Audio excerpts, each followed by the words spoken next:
Welcome to another episode of the Love and Reality Podcast. I am your host, Ricky Valera. On today's episode, I'm going to be recapping episode 3 of the 5th season of Temptation Island.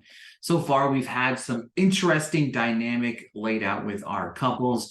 They're just starting to get to the part where they're mixing and mingling with the singles and they're starting to take them out on dates. Last week, we saw a little bit of that with each couple, picking somebody in front of their other significant other, and a few of them going off on their dates. Now, before we dive in, make sure you guys subscribe, like all that mumbo jumbo, all that cool stuff all the cool kids do.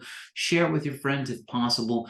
I really appreciate you guys tuning in each and every week to the Love and Reality Podcast. I'm having a blast with this thing each and every week with you guys. So if you guys could do me a favor, share, like, comment, subscribe, all that good stuff, I'd greatly appreciate it. Let's dive into this week's episode. We kick off at the guys' villa. Everybody's back from their dates. We didn't see how everybody else's dates went, but we kind of get a behind-the-scenes look at what that looked like with a lot of them talking about their dates. Tia made some cake for Great and had something sweet in writing, said something sweet in the writing. Tia said that she liked Roberto, but has also had her eyes on Great. However, Roberto is upset because he wanted to go on a second date with her now. Now he doesn't know what he's going to do.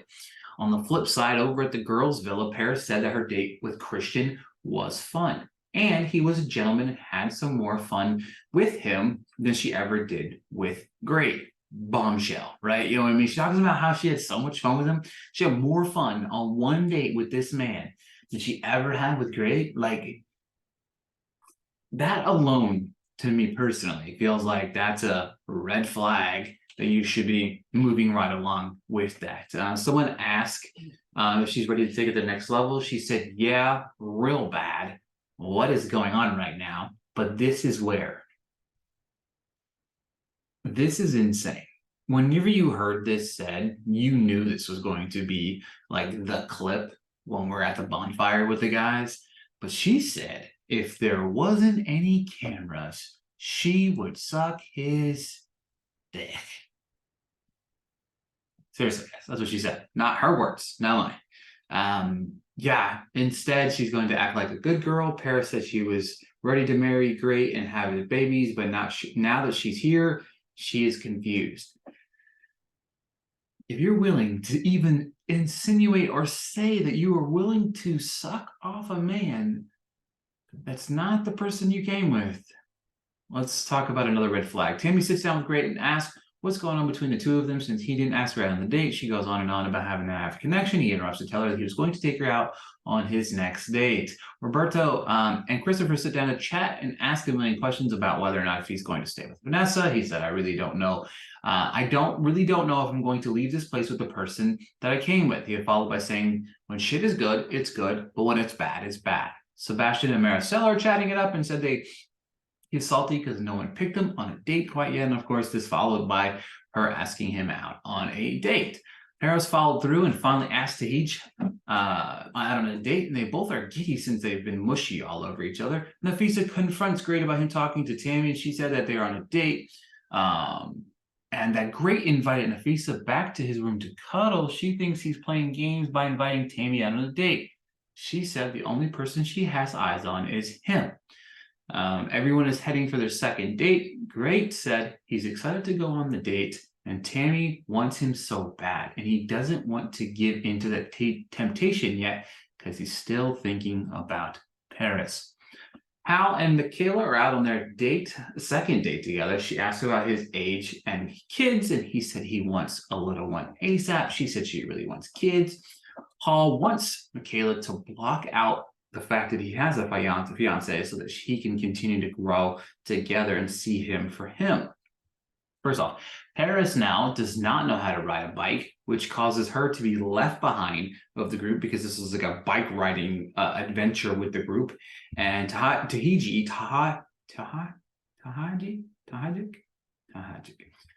is trying to show her, and she's awful at it while everyone sets off to ride the bike. She couldn't join the party. He says he's there to have fun, which upsets Paris because he doesn't want to force it down her throat that he is her man. Paris said that her date with Christian was better than the one with him, and causes he doesn't take things seriously, and Christian is a romantic.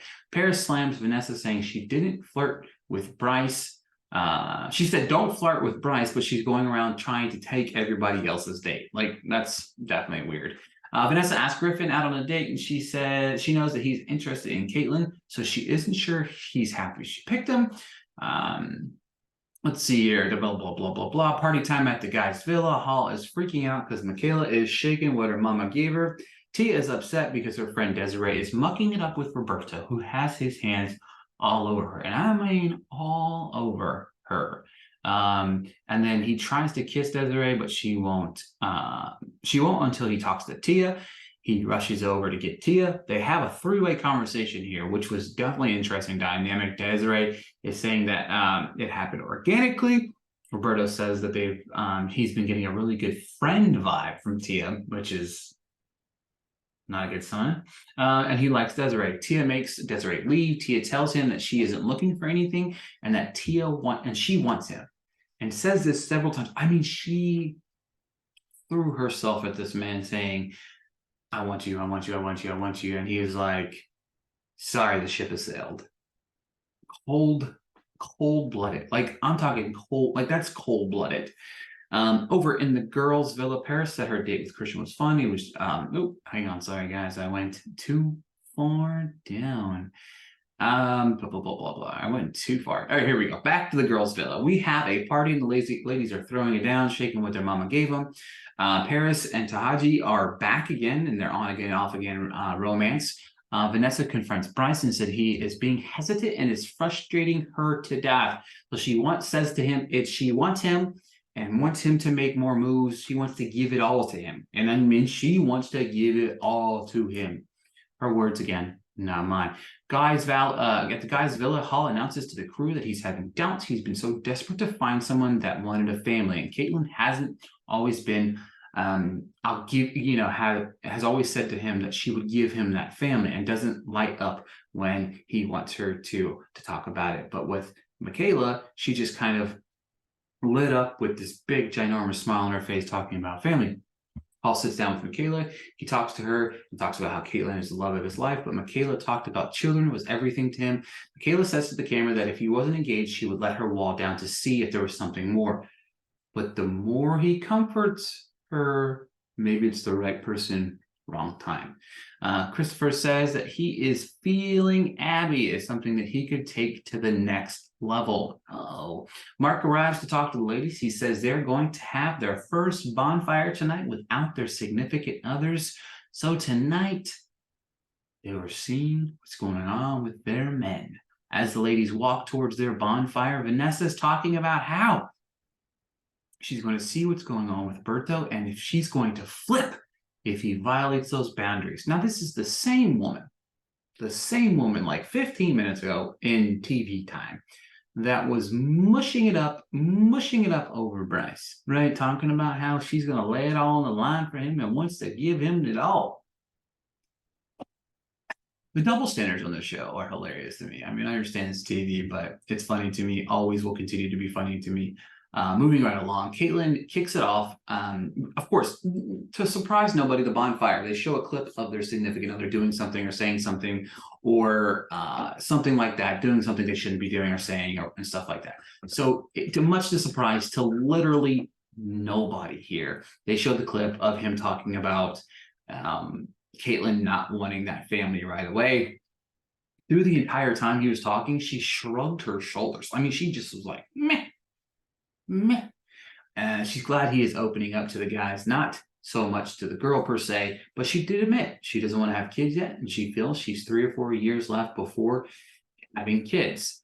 Paris's turn. She sees the video of Nafisa giving Great that lap dance, followed by him saying he didn't want to think about Paris, but about these girls in this villa. Of course he doesn't want to, and of course she says, of course he doesn't want to think about me because he thinks of her as a little bit of a bully.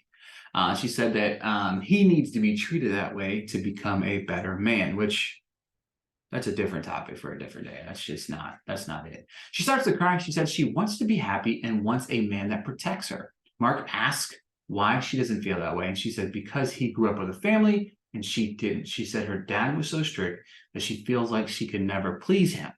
Now she sees the reflection of her father in these men, and Mark brings up, what if she forgave her father for doing as good as he could do, and she could do what she wants to do? And she said she could try that. Now, let me stop right here for just a second. I was going to say this here in a minute, but I love Mark Wahlberg's approach to the show. Obviously, if you want to listen to our interview, you can tell how serious he takes this show. You know what I mean? Like, this is not sure, it's a reality show. Yes, this is real life. Yes, this is drama. Yes, this is all of these things, but he genuinely cares about these individuals and gives them good advice. You know what I mean? We see this throughout the rest of this episode and throughout the season, where he talks to these individuals and cares about what they want, what they're doing, and try to figure out to look at themselves before they look at their partners and their couples, and figuring out who you are and what you want is very important along the way. Love Mark. It's Vanessa's turn. Roberto's clip is about talking about how Vanessa's always embarrassing him and he has to apologize for her actions, followed by him clip saying he isn't sure that he's going to leave the island by himself. Look, another one, told you this. We saw this one coming. We knew this was going to be her thing. Vanessa reacts shocked, hurt. Oh my God. Said she needs to digest that for a minute. She wants to walk over to the house and hit him with a shoe, which I thought was hilarious. The fact that she just said a shoe, that was it. I love that. Hilarious. She goes on a massive rant about how she feels hurt and betrayed, and she feels a certain way that she should have told him.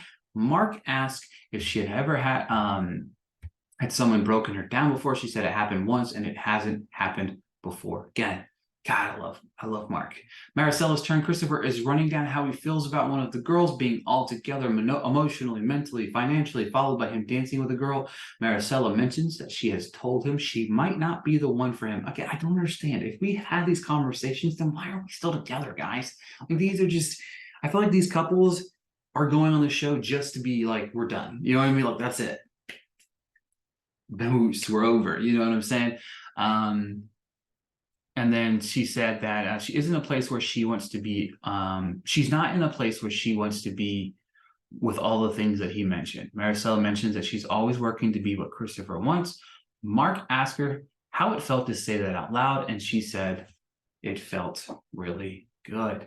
Vanessa is still very pissed off as the ladies leave the bonfire, and we get a little bit of a taste of what the men's bonfire is. We have Maricela talking about how she had to get over that first step of getting away from Christopher, and she will finally be alone and she is ready. She's mostly scared of disappointing everyone she loves back home. Christopher said he saw Maricela detaching herself and is happy she is doing that. However, she wants to be alone because she doesn't want to have those expectations from life. Mark pushes, asking if Maricela has rules for him, and he says yes. She wants to know where he's at, when he's at, what time he's at, who, what, when, where, and how. And what time he's going to come home, which he says it goes both ways. Now, I don't really know if I believe Christopher. I'm not a very much pro-Christopher guy. I think Maricela is looking for herself in this process, and maybe, just maybe, when this process ends, I don't think it's going to be with Christopher. I don't think these two last at all, and I'm hoping nothing for the best for both of them, but Christopher just seems kind of like a sketch. I don't know, he's just a sketchy guy. And then, of course, the episode ends with getting a taste of what Paris is doing, even mentioning what she wanted to do to Christian if the cameras weren't around. And when I tell you the guy's reaction behind him are priceless, I mean it. Like, I can't wait to just like clip that part and just use that for the rest of my life. These guys, look, it's one thing to see these videos talking about you're not sure you're going to leave with a person. You're the one video of you detaching yourself, one video of you dancing with somebody. But to hear your significant other say if there wasn't cameras around that she would suck a man off.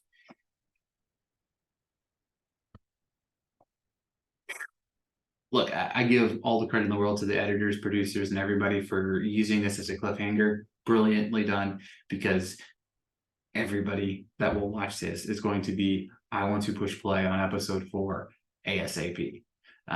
Insane, very much insane. Overall, pretty solid episode. I felt this is a step up from episode 2. We are getting a little bit more into the drama, getting more intimate with the singles and the couples, trying to figure out who they want to be, who they want to date, who they want to explore on this experience experience. So I'm enjoying that aspect of the show. I'm definitely interested to see and coming back what Gray has to say to that, because it's going to be tough. Like, that's going to be tough for him. I kind of feel bad for him. It doesn't matter what's going on. That's hard to hear. You know what I mean? That's really tough to hear. But overall, solid episode. I'm definitely interested, intrigued to hear what you guys think about these couples. When I was looking back at season 4, like, none of those couples are still together. Like, they're not, and it's weird. So what's the success rate of going on Temptation Island and them lasting? But for me personally, as of right now, after episode 3, I think Paris and Gray are going to break up. Maricela and Christopher are breaking up. Vanessa and Roberto, I feel like they might get back together. And Caitlin and Hall, I'm still thinking they get back together as well. I think that he's going to be tempted by Michaela and giving him what she wants, but I just feel like that fiance, the love, the care, is going to be too much for them not to stick it out and be together throughout this whole show. So, folks, do me a favor, hit me up on the Twitter, Instagram, or TikTok at @RickyVler_. Thank you guys so much for listening to another episode of the Love and Reality Podcast. Please like, subscribe, comment, all those good things if you don't mind. Thank you guys so much for listening to the show, and I will talk to you guys next week.